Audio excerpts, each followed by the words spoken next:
Welcome back, class, to another session in Psychiatry in Media and Film. This week, we learned that childhood trauma can increase the risk for not only mental health issues, but serious medical issues as well. A student recently asked the question, if you grew up with an abusive or neglectful parent, how do you treat the parent once you're an adult? Well, that's actually a really good question, and the answer is move with caution. While it is possible to be in a relationship with a parent who was formerly abusive, if that parent continues to be cruel, insensitive, and irresponsible in the way that they treat you once you're an adult, then it would be wise to create some distance between you and that parent. In some cases, it may even be necessary to completely end any physical or verbal interactions with them in order to preserve your mental health. Whether or not you choose to continue communicating with that abusive parent, forgiving them is vital to your emotional health.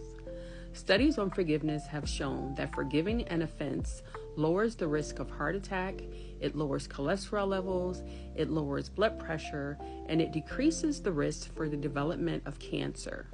When you choose to forgive the parent that hurt you, it breaks the chain that holds you hostage to their approval and their acceptance of you. Because resentment, bitterness, and unforgiveness will emotionally bind you to the person sometimes stronger than love will. When you forgive, you release yourself from the power the person has over you, and you give yourself the opportunity to be fully loved and accepted by people who are safe. But be prepared, because the act of forgiving someone is not for the faint of heart. Forgiveness is not a one-time event, but rather a process that can fluctuate over time, with periods where forgiveness feels strong and present, followed by moments where resentment or anger takes center stage. Which is why having a mental health team of either a therapist or a psychiatrist is so important. Mental health treatment provides a safe, supportive, and non-judgmental space to explore the deep hurt and trauma that you suffered at the hands of an abusive parent.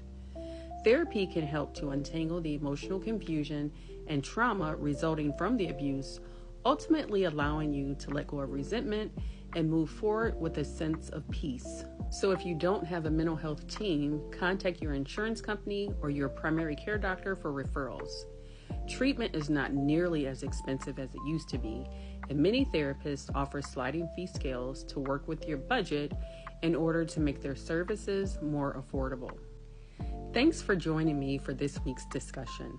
Next week, we will learn how the destructive trait of perfectionism is depicted in media and film, and how these depictions can create unrealistic expectations that can affect the quality of our mental health.